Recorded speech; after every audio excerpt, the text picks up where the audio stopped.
Before the story truly begins, let me ask you something real. Have you ever had a single sentence change the direction of your entire life? One quiet moment, one unexpected whisper, and suddenly everything you thought you understood about love, loss, and yourself comes crashing down, or finally makes sense. If stories that hit the heart, heal old wounds, and leave you stronger speak to you, take a second right now to like this video and subscribe to the channel. It helps more than you know, and it keeps these stories alive for people who need them. Now, let me tell you what happened the night my ex's mother leaned in and said something that stopped me cold. It had been 3 years since I last saw him. 3 years since the breakup that split my world clean in two. I told myself I was over it. I told myself I'd healed. But the truth was, I just learned how to live with the ache quietly, like background noise you stop noticing until the power goes out and the silence becomes unbearable. When I received the invitation to his sister's wedding, I almost laughed. It felt absurd. Why would I go? Why would I willingly step back into a chapter of my life I'd fought so hard to close? But something in me, maybe curiosity, maybe unfinished grief, said yes before my logic could intervene. The wedding was held in a soft-lit garden venue on the outskirts of town, the kind of place that looks like it exists only for perfect moments. White flowers everywhere. Warm lights strung through trees. Laughter floating in the air like music. I arrived alone, heart hammering, rehearsing polite smiles in my head. I told myself I'd stay for the ceremony, congratulate the bride, and leave before emotions had time to catch up with me. Seeing him again was like being punched gently but relentlessly in the chest. He looked older. Not worse, not better, just marked by time. His hair was slightly thinner at the temples, his posture more reserved. Our eyes met for a brief second across the crowd, and the moment stretched thin and fragile. He nodded politely. I nodded back. That was it. No drama. No tears. Just two people pretending history wasn't standing between them like a third guest. I tried to focus on small things. The music. The clinking glasses. The smell of roses. I told myself I was doing fine, until I saw her. His mother was standing near the dessert table, exactly as I remembered her. Same gentle eyes. Same calm presence that made you feel like you were being seen, not judged. She noticed me almost immediately. Her face shifted, surprise melting into something warmer. She walked toward me slowly, like she didn't want to startle a memory. Look at you, she said softly, taking my hands. You've grown. It was such a simple thing to say, but it cracked something open in me. We talked politely at first, about work, about life, about how fast time moves when you're not paying attention.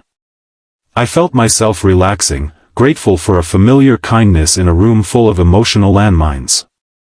Then the reception got louder. People moved to the dance floor. Conversations became fragmented. At some point, she touched my arm gently and leaned closer, her voice dropping low, intimate. There's something I've wanted to tell you for a long time, she said. Her tone changed everything. This wasn't small talk anymore. This was something heavy. Something she'd carried. She leaned in and said, "You didn't fail my son. He failed himself." I swear the world went silent. I couldn't breathe. My mind raced backward through years of self-blame, sleepless nights, endless what-ifs. I had replayed our breakup so many times, always landing on the same conclusion: if I'd been more patient, more understanding, more enough, maybe we'd still be together. I stared at her, words stuck somewhere between my chest and my throat. She squeezed my hand gently, grounding me. He loved you, she continued. But he was afraid of the life you were ready to build. And instead of growing, he ran. Tears burned my eyes, but I didn't let them fall. Not yet. She went on to tell me things I'd never known. About how, after I left, he spiraled for a while.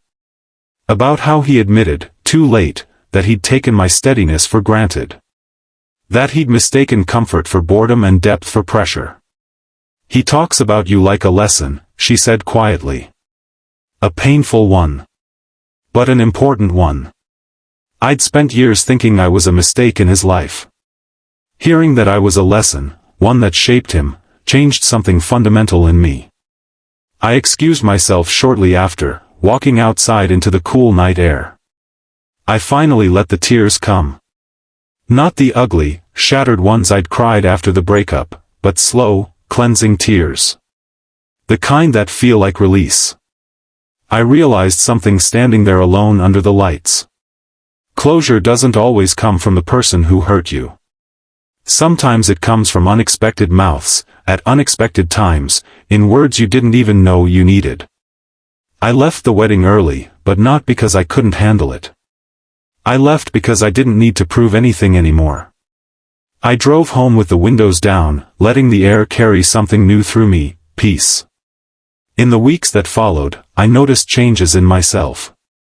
Subtle at first. I stopped replaying old arguments in my head. I stopped wondering what I could have done differently. I started sleeping better. Smiling more freely. I began to understand that loving someone doesn't mean shrinking yourself to keep them comfortable. Months later, I ran into him at a grocery store. It was unplanned, awkward, human. We exchanged pleasantries.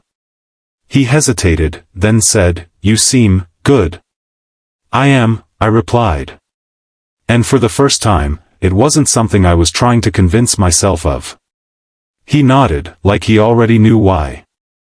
Life didn't suddenly become perfect. Healing never works that way.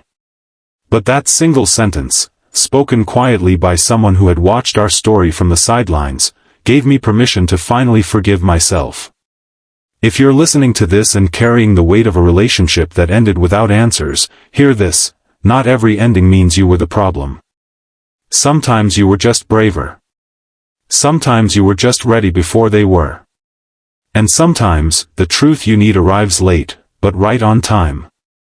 If this story touched you, if it made you reflect on your own journey, don't forget to like the video and subscribe to the channel. These stories are for you, for the version of you that's still healing, still hoping, still growing. Because one day, someone might lean in and say the words that finally set you free.